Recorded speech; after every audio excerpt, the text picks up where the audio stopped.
के बाद second chapter start होता है। The Purusha Sukta which explain the origin of the 4 वर्णास is found in which Vedic text. तो किस में पाया गया है? ऋग्वेदा। ऋग्वेद के 10वें मंडल के पुरुष सूक्त में चतुर्वर्णों का उल्लेख मिलता है, ब्राह्मण, क्षत्रिय, वैश्य और शूद्र 4। ठीक है, सबसे पुराना कौन सा वेद है? ऋग्वेद। 23rd नंबर क्वेश्चन देखते हैं। छांदोग्य उपनिषद जो है clearly refers to which of the following. तो किसको रेफर करता है? ब्रह्मचार्य, गृहस्थ एंड वानप्रस्थ। छांदोग्य उपनिषद में 3 आश्रम ब्रह्मचर्य, गृहस्थ, वानप्रस्थ का उल्लेख है। इस उपनिषद में संन्यास का अभाव है। ठीक है, जबालो उपनिषद जो है उसमें 4 आश्रमों का उल्लेख मिलता है। 24th नंबर क्वेश्चन है। Rigveda is a collection of how many hymns. तो कितने सूत्र हैं भाई? सी 1028। 25th नंबर क्वेश्चन है। What is the literal meaning of the word Upanishad. तो लिटरल मीनिंग क्या है? To sit near someone, to sit near someone. ठीक है, किसी के पास बैठना। Option B. 26 नंबर क्वेश्चन है। वेदों में लिखे वरुण के आवाहन सम नो वरुणा को निम्नलिखित में से किस संगठन द्वारा अपनाया गया? तो किसके द्वारा? भारतीय नौसेना, भारतीय नौसेना। वेद के अंतिम भाग को निम्नलिखित में से किस नाम से जाना जाता है? तो किस नाम से जाना जाता है? उपनिषद। अभी हम लोगों ने देखा था उपनिषद का लिटरल मीनिंग क्या है? To sit near someone. ठीक है, 28 नंबर क्वेश्चन देखते हैं। ऋषि मुनि के अनुसार पुरानी पवित्र नदी सरस्वती और द्वसद्वती के बीच भूभाग के नाम से जाना जाता है क्या? ब्रह्मवर्त।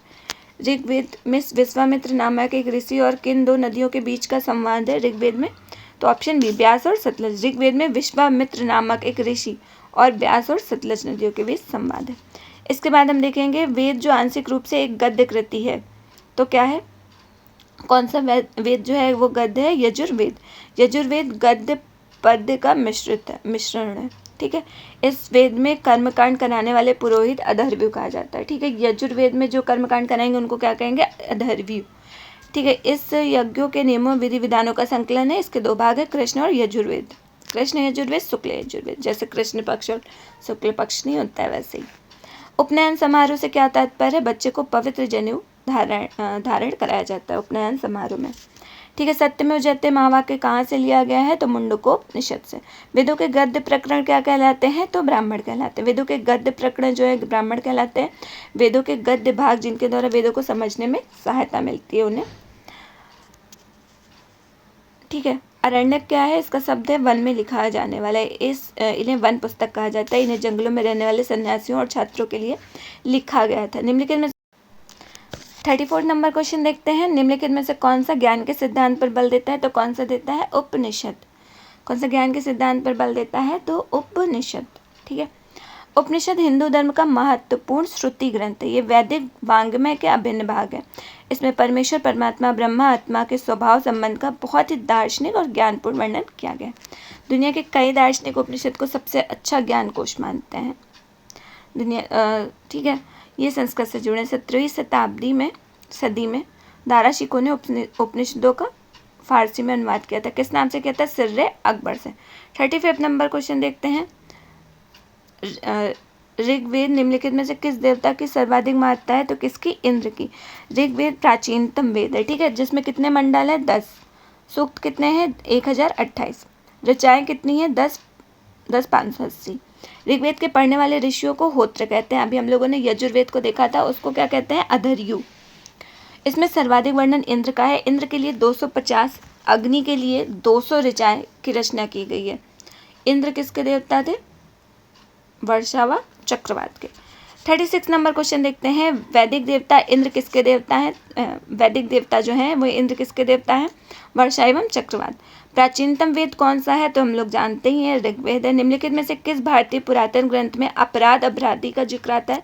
तो किसमें आता है? उपर्युक्त सभी, अर्थशास्त्र, मनुस्मृति, न्याय मीमांसा, इन सब में अपराध और अपराधी का जिक्र आता है। ठीक है, इसका हम लोग एक्सप्लेनेशन देख लेते हैं। अर्थशास्त्र, मनुस्मृति, न्याय मीमांसा ग्रंथों में इनका जिक्र आता है। अर्थशास्त्र जो है कौटिल्य द्वारा है। ठीक है, राजा के कर्तव्य, विस्तृत पर प्रणाली एवं सामाजिक स्थिति पर प्रकाश डाला गया है। मनुस्मृति हिंदू धर्म की सबसे प्रधान ग्रंथ है। 39 नंबर क्वेश्चन देखते हैं। शतपथ ब्राह्मण और तैत्तरीय ब्राह्मण के ब्राह्मण मूल पाठ है, तो किसके हैं? यजुर्वेद के।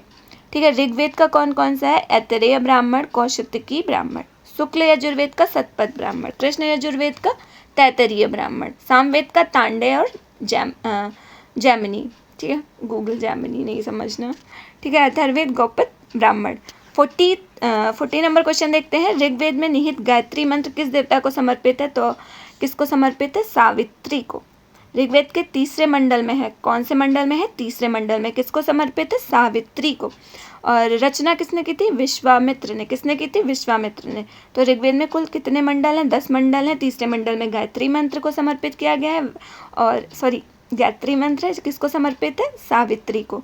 ऋग्वेद के 2 से 7 तक जो मंडल है, सबसे पुराने कौन सा है? 2 से 7 तक है। जब सूरज चमकने लगता है तब उसे सविता कहा जाता है, यह आकाश का देवता होता है, ठीक है। 41 नंबर क्वेश्चन देखते हैं। सर्वाधिक प्राचीन पुराण कौन सा है? तो कौन सा पुराण है? मत्स्य पुराण, ठीक है। इसका हम लोग एक्सप्लेनेशन देखेंगे। भारतीय ऐतिहासिक कथाओं का सबसे अच्छा क्रमबद्ध विवरण पुराणों में मिलता है, ठीक है। इनकी संख्या कितनी है? 18। टोटल कितने पुराण है? 18।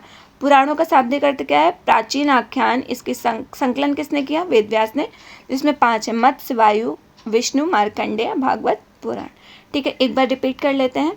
तो सबसे प्राचीन कौन सा है? मत्स्य पुराण है। टोटल कितने पुराण है? 18 है। शाब्दिक अर्थ क्या है? प्राचीन आख्यान। इसका संकलन किसने किया था? वेदव्यास ने। और टोटल जो 5 हैं वो कौन कौन से हैं? मत्स्य, वायु, विष्णु, मार्कंडेय, भागवत पुराण सबसे प्रमुख है। ये 5, 18 है लेकिन प्रमुख ये 5 है, ठीक है। निम्न में से कौन सा उपवेद नहीं है? तो उपवेद कौन सा नहीं है? योग वेद। योग वेद हम लोगों ने पढ़ा नहीं है, ऐसा कुछ नहीं होता, ठीक है। इसका एक्सप्लेनेशन देखते हैं। उपवेद से संबंधित माने जाते हैं। उपवेद जो है वो वेद से संबंधित माने जाते हैं, ठीक है। उपवेदों की संख्या 4 है। कौन कौन से? आयुर्वेद, गंधर्ववेद, धनुर्वेद, शिल्पवेद। आयुर, गंधर्व, धनुर, शिल्पवेद। जबकि योगवेद उपवेद नहीं है। धनुर्वेद यजुर्वेद का उपवेद है। धनुर्वेद किसका उपवेद है? यजुर्वेद का, ठीक है। और आयुर्वेद ऋग्वेद का, गंधर्ववेद सामवेद का, शिल्पवेद किसका है? अथर्ववेद का, ठीक है। तो योगवेद जो है वो उपवेद नहीं है। उपवेद क्या होते हैं? वेद से रिलेटेड होते हैं। इनकी संख्या कितनी है? 4 है। आयुर्वेद, गंधर्ववेद, धनुर्वेद, शिल्पवेद। आयुर्वेद किससे रिलेटेड है? धनुर्वेद रिलेटेड है उससे, यजुर्वेद से। आयुर्वेद ऋग्वेद, गंधर्ववेद सामवेद, शिल्पवेद अथर्ववेद से।